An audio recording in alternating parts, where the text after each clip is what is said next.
Hello दोस्तों, अमन computer 2.0 में आपका स्वागत है। आज की इस वीडियो में आप सीखेंगे कि एमएस वर्ड में पोस्टर डिज़ाइन कैसे करते हैं। तो जैसा कि आप लोग अभी देख सकते हैं कि मैंने एमएस वर्ड में कुछ इस प्रकार से एक कोचिंग का पोस्टर डिज़ाइन किया है, जैसा कि आप लोग अभी देख सकते हैं। यह जो पोस्टर है क्रैश कोर्स, यानी कि आप अपने हिसाब से इस तरीक़ा से पोस्टर डिज़ाइन कर सकते हैं एमएस वर्ड में। तो चलिए मैं आपको बताता हूं कि अगर जो आप अपने लिए एक पोस्टर डिज़ाइन करना चाहते हैं अपने कोचिंग के लिए, तो आप इस तरीक़ा से या फिर इससे अलग किस प्रकार से कर सकते हैं। तो सारा प्रोसेस मैं आपको बताऊंगा, वीडियो को पूरा देखिएगा। स्टेप बाय स्टेप मैं सारा ऑप्शन का यूज़ मैं आपको करना बताऊंगा कि आप इस तरीक़ा से पोस्टर कैसे बना सकते हैं। तो देखिए दोस्तों, सबसे पहले आप क्या कीजिएगा, अपने कंप्यूटर या फिर लैपटॉप है तो लैपटॉप में आप एमएस वर्ड का न्यू डॉक्यूमेंट को ओपन कर लीजिएगा, यानी कि न्यू पेज को आप ओपन कीजिएगा। तो चलिए मैं अपना एमएस वर्ड का न्यू पेज को मैं ओपन कर लेता हूँ। जब आपका न्यू पेज ओपन हो जाएगा तो कुछ इस तरीक़ा से उसका इंटरफेस दिखाई देगा। तो इसमें क्या करना होगा, आपको सबसे पहले अपने पेज को सेटअप करना होगा। तो पेज को सेटअप करने के लिए आपको टैब बार में एक ऑप्शन आपको मिल जाएगा लेआउट, इस पर आपको क्लिक करना होगा। लेआउट पर क्लिक करने के बाद आपको मार्जिन में आपको नैरो ऑप्शन को सिलेक्ट कर लेना है, और इसमें देखिए हॉरिजॉन्टल में आपको ये लैंडस्केप को चुन लीजिएगा, ये वाला। या फिर आप चाहें तो ये इस पर भी बना सकते हैं, लेकिन हम इस पर बनाएंगे, ये नीचे वाला पेज पर यानी कि लैंडस्केप पर बनाएंगे। तो मैं इस वाले पेज को मैं सिलेक्ट कर लेता हूँ। और साइज़ में आप क्या कीजिएगा, साइज़ में आपको इसमें से कोई साइज़ आपको नहीं लेना है, आपको नीचे में क्लिक करना है, मोर पेज साइज पर क्लिक करना है। क्लिक करने के बाद आपको इसका जो विड्थ रहेगा जो तो 11 रहेगा, और हाइट में आप क्या कीजिएगा, हाइट में आपको 6 लिखना है। इस तरीके से आपको 6 लिख देना है, सिर्फ आपको 6 लिखना है। इस तरीके से मैंने 6 लिखा, और 6 लिखने के बाद आपको नीचे में क्या करना होगा, या फिर आप यहाँ से देखिए घटा भी सकते हैं बढ़ा भी सकते हैं। तो इस तरीके से मैंने यहाँ पर 6 लिखा और यहाँ पर मैं ओके कर देता हूँ। तो इससे क्या हुआ कि मेरा पेज कुछ इस तरीके से सेटअप हो गया अपने क्या पोस्टर के रिकॉर्डिंग, यानी कि मैंने इस तरीके से सेट कर लिया अपने पेज को, जो पोस्टर आपको मैंने दिखाया था। तो आप अपने हिसाब से पोस्टर को साइज रख सकते हैं। तो इस तरीके से मैंने अपना साइज को रखा। उसके बाद आपको डिज़ाइन टैब पर क्लिक करना है, और मैं क्या करता हूँ अपने पेज पर एक बॉर्डर लगा देता हूँ। तो बॉर्डर लगाने के लिए आपको पेज बॉर्डर पर क्लिक करना है, और बॉक्स पर क्लिक करना है, और स्टाइल में आपको अपने हिसाब से जो भी स्टाइल का आप रखना चाहते हैं बॉर्डर, उस हिसाब से आप स्टाइल रख लीजिएगा। उसमें आप चाहें तो कलर भी कर सकते हैं आप अपने हिसाब से। यहाँ से मैं ब्लू कलर को सिलेक्ट कर लेता हूँ। या फिर आप चाहें तो इसका विड्थ को यानी कि मोटाई को बढ़ा सकते हैं, लाइन की मोटाई को। तो इस तरीक़ा से आप अपने हिसाब से बढ़ा लीजिएगा। उतना करने के बाद मैं यहाँ से ओके पर क्लिक कर देता हूँ। तो इस तरीके से देख सकते हैं कि हमारे पेज पर एक ब्लू कलर का बॉर्डर इंसर्ट हो चुका है। अब चलिए मैं अपना पोस्टर बनाना स्टार्ट करता हूँ। तो देखिए दोस्तों, सबसे पहले पोस्टर बनाने के लिए सबसे पहले आप क्या कीजिएगा, अपने कोचिंग या फिर स्कूल का जो नाम रहेगा वो सबसे फ्रंट में लिखिएगा, यानी कि ऊपर में लिखिएगा। तो चलिए मैं अपना कोचिंग या फिर स्कूल का नाम मैं अपने फ्रंट में, पेज के फ्रंट में लिखता हूँ। तो देखिए दोस्तों, लिखने के लिए आप क्या कीजिएगा, इंसर्ट टैब पर क्लिक कीजिएगा, और वर्ड डॉट ऑप्शन पर क्लिक कीजिएगा, और इसमें आपको स्टाइल मिल जाएगा टेक्स्ट लिखने का। तो आप इसमें अपने हिसाब से कोई टेक्स्ट ले लीजिएगा और अपना लिख लीजिएगा। तो चलिए मैं एक टेक्स्ट को मैं ले लेता हूँ। लेने के बाद देखिए दोस्तों, मैं आपको एक लिख कर दिखा देता हूँ। जैसे कि मैं यहाँ पर लिखता हूँ हैप्पी इंग्लिश, यानी कि मेरा क्या हुआ, कोचिंग का नाम हुआ। तो इस तरीके से आप अपने हिसाब से अपना कोचिंग या फिर स्कूल का नाम लिख लीजिएगा। तो इस तरीके से मैंने हैप्पी कोचिंग लिखा, और उसके बाद आप क्या कीजिएगा, इसी में देखिए सेव फॉर्मेट में नीचे आपको मिलेगा टेक्स्ट इफेक्ट। इसमें आप क्या कीजिएगा, इस तरीके से ट्रांसफॉर्म पर जाकर ये वाला ऑप्शन को सिलेक्ट कर लीजिएगा। सिलेक्ट करने के बाद आप इसमें कलर सिलेक्ट कर सकते हैं। कलर सिलेक्ट करने के बाद टेक्स्ट आउटलाइन का रिमूव कर दीजिएगा, या फिर आप रख भी सकते हैं, अगर जो आपको लगता है तो रख भी सकते हैं। तो इस तरीके से मैंने सेट किया, और कुछ इस प्रकार से आप इसे तीरिएगा यानी कि ड्रैग कीजिएगा। तो आपका जो रहेगा स्कूल का नाम या फिर कोचिंग का नाम, तो इस तरीक़े से आपको यहाँ पर एडजस्टमेंट कर लेना है। और होम टैब पर क्लिक कर आप चाहें तो इसमें फॉन्ट स्टाइल को भी सिलेक्ट कर सकते हैं आप अपने हिसाब से। तो यहाँ इतना आप कर लीजिएगा। चलिए मैं अपना फॉन्ट स्टाइल को भी कुछ इस टाइप से मैं सिलेक्ट कर लेता हूँ, और साइज़ को आप चाहें तो आप अपने हिसाब से इस तरीक़े से मैनेज कर सकते हैं इस प्रकार से। तो इसी तरीक़े से आपको टेक्स्ट लिखना है हर एक बार। तो इस तरीक़े से मैंने आपको एक लिख कर बता दिया हूँ, और इसी प्रकार से आप यूज़ करके लिखिएगा। तो अब देखिए, अब हम क्या करेंगे, इंसर्ट टैब पर मैं क्लिक करेंगे। इंसर्ट टैब पर क्लिक करने के बाद मैं एक शेप्स लेता हूँ। शेप्स का नाम है रेक्टेंगल शेप्स। इस तरीक़े से मैं सिलेक्ट करता हूँ। सिलेक्ट करने के बाद इस तरीक़े से आपको कुछ ड्रैग कर लेना है, क्योंकि हम जो बनाएंगे पोस्टर थोड़ा सा डिज़ाइन रहना चाहिए तो ज़्यादा बेहतर लगता है। तो इसलिए मैं एक शेप्स का यूज़ कर रहा हूँ। इससे क्या हुआ कि आपका पोस्टर थोड़ा सा बेहतरीन दिखाई देगा। तो आप यहाँ से आप शेप्स फिल से आप ब्लू कलर को सिलेक्ट कर लीजिएगा और इसका आउटलाइन को भी मैं यहाँ से रिमूव कर देता हूँ। तो कुछ इस तरीके से देख सकते हैं कि मैंने यहाँ पर सेटअप कर लिया है। सेटअप करने के बाद अब चलिए मैं यहाँ पर कुछ और वर्ड लिख देता हूँ, जिससे कि आप इस कोचिंग या फिर स्कूल में क्या क्या किस किस क्लास लेवल को आप पढ़ाएंगे, शिक्षा देंगे, तो उस हिसाब से आप यहाँ पर लिख सकते हैं। तो चलिए मैं फटाफट जल्दी से लिख लेता हूँ।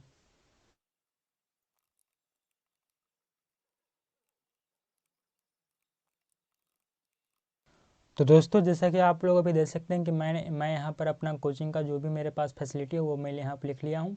और क्लास मैंने लिखा और मैंने इंग्लिश हिंदी मीडियम में यहाँ पर पढ़ाई होता है, तो इस तरीके से मैंने लिखा हूँ।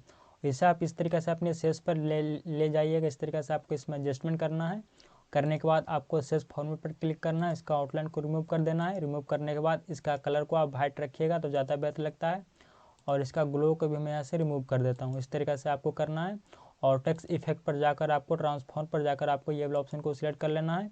इससे क्या होता है कि आप अपने साइज को अपने अनुसार से इसमें बड़ा छोटा कर सकते हैं। ये तो इसलिए मैं इसका यूज़ करता हूँ।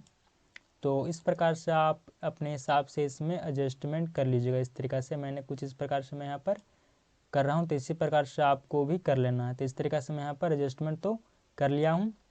अब चलिए मैं आगे का प्रोसेस आपको समझाता हूँ। तो इस तरीक़े से मैंने यहाँ पर लिखा। फिर से मैं क्या करता हूँ, इंसर्ट टैब पर क्लिक करता हूँ, वर्ड आर्ट पर क्लिक करता हूँ। यहाँ पर मैं टेक्स्ट ले लेता हूँ। टेक्स्ट लेने के बाद आपको क्या करना है, इस तरीके से इसको मैं सिलेक्ट कर लेता हूँ। सिलेक्ट करने के बाद मैं यहाँ पर लिखता हूँ न्यू बैच, यानी कि हमारे कोचिंग में न्यू बैच कब कब स्टार्ट हो रहा है, यानी कि इस तरीके से मैं न्यू बैच लिखा। न्यू बैच लिखने के बाद आप क्या कीजिएगा, इसमें भी वही सेम कलर को फिल कीजिएगा तो ज़्यादा बेहतर लगता है। तो आप क्या अपने अनुसार से इसमें कलर फिल कर सकते हैं, तो आपको जो भी बेहतर लगता है तो उस हिसाब से कलर फिल कर लीजिएगा। अब मैं होम टैब पर क्लिक कर इसका जो इसमें जो स्पेस बन रहा है उसको मैं यहाँ से कम कर लेता हूँ। तो इसे मैं यहाँ से कम कर लिया हूँ। कम करने के बाद आप चाहें तो इसमें फ़ॉन्ट का स्टाइल को भी सिलेक्ट कर सकते हैं, जो भी आपको पसंद आता है, या फिर हम तो वैसे ही ऐसे ही रहने देते हैं। तो इसे मैं क्या करता हूँ, यहाँ पर एडजस्टमेंट मैं अच्छे प्रकार से कर लेता हूँ। करने के बाद आपको क्या करना है, फिर से मैं इसी को कंट्रोल डी प्रेस कर डुप्लीकेट कर लेता हूँ। डुप्लीकेट करने के बाद इसमें मैं लिखता हूँ इस तरीक़े से 12th, यानी कि 12th का स्पेशल क्रैश कोर्स स्टार्ट हो रहा है हमारे कोचिंग में। तो इस तरीक़े से मैं 12th लिखा हूँ। 12th लिखने के बाद मैं क्या करूँगा, सेल्स फॉर्मेट पर जाऊँगा और टेक्स्ट इफेक्ट पर क्लिक करूँगा। ट्रांसफॉर्मर पर जा करके इसे मैं अपने हिसाब से इसका साइज़ को निर्धारित करूँगा, यानी कि इस प्रकार से आप क्या कीजिएगा तो थोड़ा सा बेहतर ज़्यादा लगता है। इससे क्या होता है कि आप अपने साइज़ को अपने अनुसार से कम या फिर ज़्यादा रख सकते हैं। तो इस तरीक़े से मैं अपने साइज़ को मैं यहाँ पर मैनेज किया हूँ। मैनेज करने के बाद कुछ इस प्रकार से मैं यहाँ पर किया। यहाँ पर मैंने 12th लिखा हूँ। अब चलिए मैं आपको फिर से मैं इंसर्ट टैब पर क्लिक करता हूँ। क्लिक करने के बाद मैं यहाँ पर एक शेप्स ले लेता हूँ। तो शेप्स में क्या मैं लिखता हूँ क्रैश कोर्स। तो इस तरीक़ा से मैं एक शेप्स यहाँ से मैं सिलेक्ट कर लेता हूँ। इस तरीक़ा से आप अपने हिसाब से आपको जो पसंद आता है उस शेप्स का आप यूज़ कीजिएगा, या फिर आप चाहें तो यही वाला शेप्स का यूज़ कर सकते हैं जो मैं यूज़ किया हूँ। तो इसका मैं यहाँ से आउटलाइन को रिमूव कर लेता हूँ और कलर को मैं सेम रखता हूँ। इससे क्या होगा कि आपका पोस्टर थोड़ा सा बेहतर दिखेगा। तो इस तरीक़े से मैं यहाँ पर लिखा हूँ और लिखने के दौरान आपको इस तरीक़े से इसमें एडजस्टमेंट भी करना है। एडजस्टमेंट करने के बाद मैं क्या करता हूँ, एक टेक्स्ट को मैं यहाँ से डुप्लीकेट कर लेता हूँ। कंट्रोल प्लस डी प्रेस कर डुप्लीकेट करने के बाद इसे मैं यहाँ से सिलेक्ट कर लेता हूँ। इसमें मैं हिंदी में टाइप कर देता हूँ क्रैश कोर्स। तो देखिए दोस्तों, एक चीज़ मैं आपको और बता देता हूँ, अगर जो हिंदी में आप टाइपिंग करना नहीं जानते हैं तो आपको एक टूल डाउनलोड करना होगा। अगर जो आपके पास ये इस प्रकार से, देखिए यहाँ पर मैं टूल को चेंज कर लेता हूँ, हिंदी गूगल इनपुट टूल, इस तरीके से मैं इसे सिलेक्ट किया हूँ। और जब मैं इसमें इंग्लिश में क्रैश कोर्स लिखूँगा तो इसमें हिंदी में लिखा जाएगा। तो देखिए कैसे लिखाता है, मैं आपको समझाता हूँ। तो इस तरीके से देखें, आप देख सकते हैं कि मैंने हिंदी में टाइप किया और यहाँ पर क्रैश कोर्स इस तरीके से हिंदी में लिखा गया, यानी कि आप इंग्लिश टाइप कीजिएगा और यहाँ पर हिंदी में लिखाएगा। तो अगर जो आपके पास इस टूल नहीं है तो आप अगर जो चाहते हैं कि हम भी इस टूल का यूज करना चाहते हैं तो उसका लिंक डिस्क्रिप्शन बॉक्स में मैं दे दिया हूँ। एक वीडियो में बताया था कि आप इस तरीके से अपने कंप्यूटर या फिर लैपटॉप में हिंदी टूल को इंस्टॉल कैसे कर सकते हैं और आप इसका यूज कैसे कर सकते हैं। तो आप चाहें तो वो वाला भी वीडियो देख सकते हैं। तो इस तरीके से मैं हिंदी में यहाँ पर टाइप कर लिया हूँ। टाइप करने के बाद मैं क्या करता हूँ, इसे मैं यहाँ पर एडजस्टमेंट में कर लेता हूँ और इसका कलर को मैं यहाँ से वाइट कर देता हूँ ताकि यह दिखे, और ट्रांसफॉर्मर ये इसमें भी कर देता हूँ ताकि मैं इसमें क्या करूँ, अपने हिसाब से इसका साइज़ में सेटअप करूँ। तो इस तरीक़े से मैं इसका साइज़ को इस तरीक़े से मैं सेटअप कर लेता हूँ। तो कुछ इस प्रकार से मैं यहाँ पर क्रैश कोर्स लिखा। इतना काम करने के बाद अब आपको क्या करना है, अब आपको इंसर्ट टैब पर क्लिक करना है, शेप्स पर क्लिक करना और एक लाइनिंग वाला शेप्स ले लेना है। और लाइनिंग वाला शेप्स लेने के बाद इस तरीक़े से मैं यहाँ पर इस लाइनिंग को शिफ्ट को प्रेस करते हुए इस तरीक़े से मैं इसमें सेटअप किया हूँ। सेटअप करने के बाद इसका कलर को मैं सेम वही रखता हूँ और इस तरीक़े से आप देख सकते हैं कि इस तरीक़े से मैंने किया। करने के बाद मैं क्या करता हूँ, दोबारा से इंसर्ट पर क्लिक करता हूँ और मैं एक शेप्स ले लेता हूँ। और शेप्स लेने के बाद कुछ इस प्रकार से मैं इसमें इसका यूज मैं कर रहा हूँ। तो आप चाहें तो इस तरीक़े से आप यूज इसका कर सकते हैं, क्योंकि शेप्स आप अगर जो अपने पोस्टर में यूज करते हैं तो वो ज़्यादा बेहतर दिखने में लगता है और थोड़ा सा डिजाइनिंग भी हो जाता है। तो इस तरीके से मैं एक शेप्स लिया हूँ और इस पर राइट क्लिक कर मैं इसमें एडिट पॉइंट में कर देता हूँ और इस तरीक़े से मैं इस पर क्लिक कर एक कटिंग का डिज़ाइन में देता हूँ इस प्रकार से। तो इससे थोड़ा सा बेहतर दिखता है। तो इस तरीक़े से मैं यहाँ पर किया हूँ।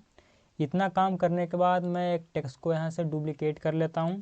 Ctrl+D प्रेस कर आप डुप्लिकेट कर सकते हैं और यहाँ से मैं अपना इंग्लिश फॉन्ट ले लेता हूँ और लेने के बाद मैं इसमें अपना डेट लिख देता हूँ, यानी कि जो यह क्रैश कोर्स स्टार्ट हो रहा है यह 9 जून से स्टार्ट हो रहा था। तो इस तरीक़े से मैं इसे भी ट्रांसफॉर्म कर देता हूँ ताकि मैं इसमें साइज अपने अनुसार से निर्धारित कर सकूँ। और इसका भी कलर मैं यहाँ से वाइट कर देता हूँ। वाइट करने के बाद इसका साइज़ को मैं इस प्रकार से मैनेज कर लेता हूँ कुछ इस टाइप से, जैसा कि आप लोग अभी देख सकते हैं। तो इसी प्रकार से आप भी कर लीजिएगा। इस तरीके से मैं इसमें सेटअप किया हूँ। सेटअप करने के बाद मैं क्या करता हूँ, Ctrl+D प्रेस कर डुप्लिकेट कर लिया हूँ। डुप्लिकेट करने के दौरान इसे मैं सिलेक्ट कर लेता हूँ। सिलेक्ट करने के बाद मैं इसमें लिखता हूँ जून। तो इस तरीके से मैं लिखता हूँ जून, मैंने लिखा। और जून लिखने के बाद इसको मैं यहाँ पर नीचे में एडजस्टमेंट में कर देता हूँ। तो आप भी अपने अनुसार इस प्रकार से कर सकते हैं। तो इस तरीके से मैं यहाँ पर एडजस्टमेंट में किया हूँ। एडजस्टमेंट करने के बाद अब मैं क्या करता हूँ, मैं दोबारा से अपना हिंदी फॉन्ट में ले लेता हूँ और इसी टेक्स्ट को मैं डुप्लिकेट कर लेता हूँ। डुप्लिकेट करने के बाद मैं अब टाइमिंग दे देता हूँ, यानी कि यह कोचिंग में या जो क्रैश कोर्स चलेगा किस टाइम चलेगा। तो मैं यहाँ पर पहले तो लिख देता हूँ सुबह।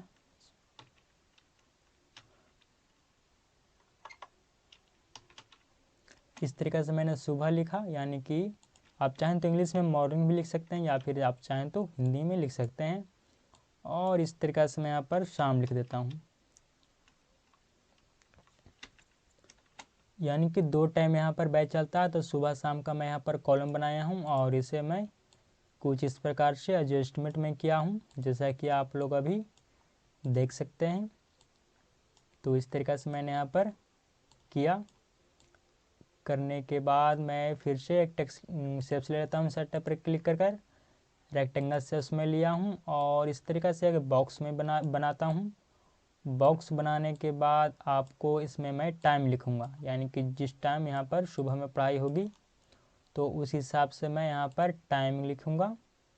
और इसमें आप नो फिल कर लीजिएगा। इसका आउटलाइन को मैं ब्लू रहने देता हूँ। Ctrl+D प्रेस कर इसे मैं डुप्लिकेट कर लिया हूँ। डुप्लिकेट करने के बाद इसे मैं कुछ इस प्रकार से नीचे में एडजस्टमेंट में कर लेता हूँ। करने के बाद आप इसे अच्छे प्रकार से एडजस्टमेंट आप अपने अनुसार से कर लीजिएगा। तो इस तरीके से मैं इसमें एडजस्टमेंट में किया हूँ और इसी को मैं कंट्रोल प्रेस कर इसे मैं ग्रुप कर लेता हूँ। तो इस पर मैं क्लिक करता हूँ कंट्रोल दबा कर, और इस पर मैं जब आप राइट क्लिक कीजिएगा तो एक ऑप्शन आपको मिलेगा ग्रुप का। तो इस तरीके से आप ग्रुप पर क्लिक कीजिएगा, ग्रुप हो जाएगा। और आपको Ctrl+D बटन को प्रेस करना है और इसमें आपको शाम वाला भी बॉक्स में आपको वही स्टेप को फॉलो कर देना है। इसे आप अच्छी प्रकार से एडजस्टमेंट आप कर लीजिएगा। तो मैं इसे भी इस प्रकार से मैं यहाँ पर एडजस्टमेंट में कर लेता हूँ। तो कुछ इस प्रकार से आपको भी कर लेना है, जैसा कि आप लोग अभी देख सकते हैं। तो इस तरीके से मैं यहाँ पर एडजस्टमेंट तो मैं कर लिया हूँ। करने के बाद इसमें आप टाइमिंग लिख दीजिएगा। टाइमिंग लिखने के लिए मैं यहाँ पर एक टेक्स्ट को डुप्लीकेट कर लेता हूँ Ctrl+D बटन को प्रेस कर कर। तो इसे मैं डुप्लीकेट किया हूँ और इसमें मैं अपना टाइम लिख देता हूँ, जिससे कि 9, और इस वाले फ़ॉन्ट को मैं यहाँ से रिमूव कर देता हूँ और यहाँ पर मैं लिखता हूँ 9 to 10 AM, यानी कि यह सुबह का यहाँ पर पढ़ाई होता है। 9 बजे से लेकर के 10 बजे तक सुबह में चलता है क्लास। तो इस प्रकार से आप टाइमिंग लिख लीजिएगा। यहाँ पर मैं एक ही लिखकर आपको बताया हूँ।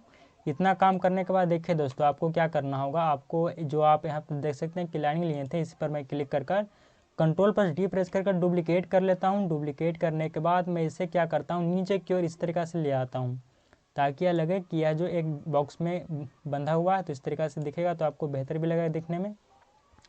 और नीचे में जो खाली स्थान बचा है दोस्तों, इसमें आप अपना एड्रेस लिख लीजिएगा। मैं एड्रेस मेंशन इसमें नहीं कर रहा हूँ, क्योंकि वीडियो ज़्यादा लंबा हो जाएगा। तो इसलिए मैं आपको स्टेप बाय स्टेप तो सारा प्रोसेस में आपको समझा दिया कि आप इसमें किस प्रकार से टेक्स्ट लिख सकते हैं और किस प्रकार से आप एक शेप्स को डिज़ाइन भी कर सकते हैं। तो आप अपने यहाँ पर एड्रेस मेंशन कर सकते हैं। इतना काम करने के बाद आप चाहें तो इसका यूज़ आप अपने सोशल मीडिया पर भी कर सकते हैं। व्हाट्सएप, फेसबुक, इंस्टाग्राम पर आप इसका फ़ोटो का यूज़ कर सकते हैं, या फिर आप चाहें तो इसका प्रिंट भी निकाल सकते हैं। तो एक छोटा सा प्रोसेस था दोस्तों MS वर्ड में पोस्टर डिज़ाइन करने का। तो आपको यह वीडियो ठीक लगा तो वीडियो को लाइक, और चैनल पर नए हैं तो चैनल को भी सब्सक्राइब जरूर कर दीजिएगा, क्योंकि हम कंप्यूटर से रिलेटेड इसी प्रकार से वीडियो बनाते रहते हैं। और हाँ, आप भी अपने कोचिंग के लिए या फिर स्कूल के लिए एक बार इस प्रकार से पोस्टर डिज़ाइन करने का ज़रूर प्रयास कीजिएगा, जिससे आप भी सीख सकते हैं कि इस तरीके से पोस्टर डिज़ाइन कैसे किया जाता है। वीडियो को पूरा देखने के लिए बहुत बहुत धन्यवाद।